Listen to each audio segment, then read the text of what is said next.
அலகு 48. ஆண்டவர் வருங்காலத்தின் தலைவர். யாக்கோபின் வீட்டாரே, இதற்குச் செவி கொடுங்கள். நீங்கள் இஸ்ரவேல் என்னும் பெயரால் அழைக்கப்படுகின்றீர்கள். யூதாவென்னும் ஊற்றினின்று தோன்றியுள்ளீர்கள். ஆண்டவரின் பெயரால் ஆணையிடுகின்றீர்கள். இஸ்ரவேலின் கடவுளை புகழ்கின்றீர்கள்.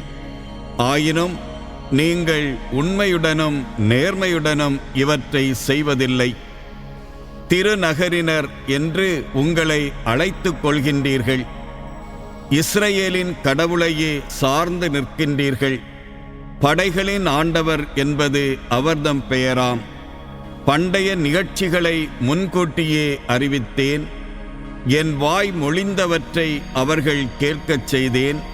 திடீரென செயல்பட்டேன், யாவும் நிகழ்ந்தன. நீ பிடிவாத குணமுடையவன். உன் கழுத்து இரும்பு தசைநார், உன் நெற்றி வெண்கலம். இதை நான் அறிவேன். எனவே அவற்றை முன்கூட்டியே உனக்கு அறிவித்தேன். அவை நிகழ்வதற்கு முன் உனக்கு தெரியப்படுத்தினேன். என் சிலை அவற்றை செய்தது.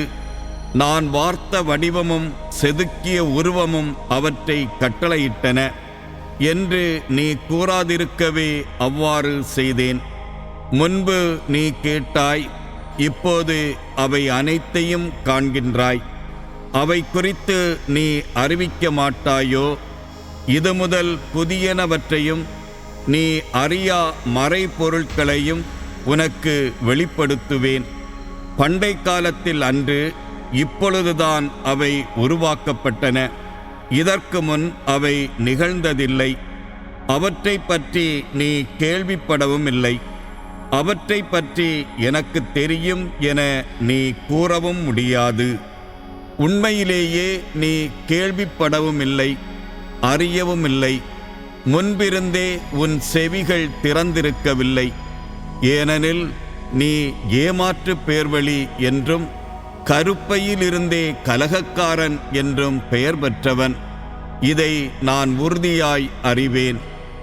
என் பெயரின் பொருட்டு என் சினத்தை அடக்கிக் கொள்கின்றேன். என் புகழை முன்னிட்டு உன்னை வெட்டி வீழ்த்தாமல் உனக்காக அதை கட்டுப்படுத்துகின்றேன். நான் உன்னை புடமிட்டேன், ஆனால் வெள்ளியைப் போலன்று. துன்பமெனும் உலையில் தூய்மைப்படுத்தி உன்னை தேர்ந்தெடுத்தேன். என் பொருட்டே, என்னை முன்னிட்டே அதை செய்கின்றேன். என் பெயரை எங்ஙனம் களங்கப்படுத்தலாம்? என் மாட்சியை நான் எவருக்கும் விட்டுக்கொடேன். சைரசு ஆண்டவரின் அன்பர். யாக்கோபே, நான் அழைத்திருக்கும் இஸ்ரவேலே, எனக்குச் செவிகொடு. நானே அவர். தொடக்கமும் நானே, முடிவும் நானே. என் கையே மண்ணுலகிற்கு அடித்தளமிட்டது. என் வலக்கை விண்ணுலகை விரித்து வைத்தது. நான் அழைக்கும்போது அவை செயல்பட தயாராய் நிற்கின்றன. நீங்கள் அனைவரும் கூடி வந்து கேளுங்கள்.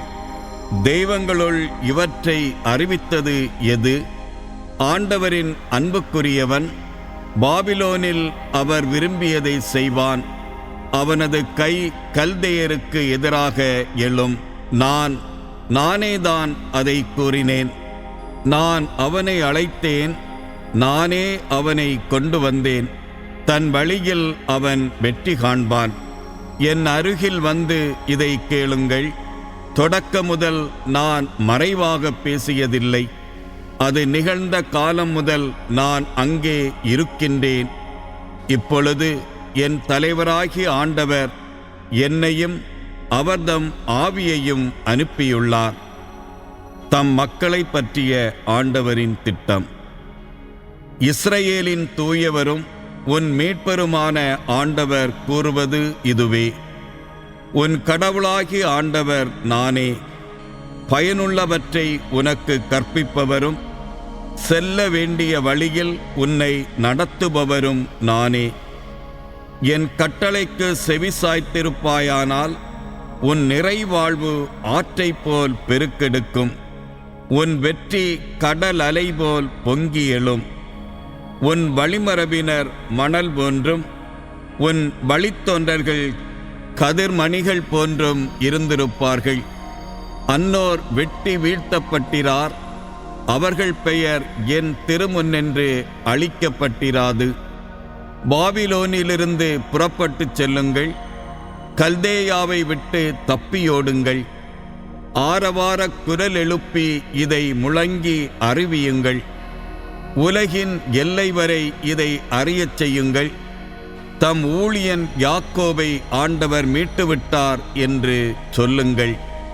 அவர்களை பாலை நிலங்களில் அவர் நடத்திச் சென்றபோது அவர்கள் தாகமடையவில்லை. பாறையிலிருந்து அவர்களுக்கு நீர் சுரக்கச் செய்தார். பாறையை பிளந்தார், தண்ணீர் பாய்ந்து வந்தது. தீயோர்க்கு அமைதி இல்லை என்கிறார் ஆண்டவர்.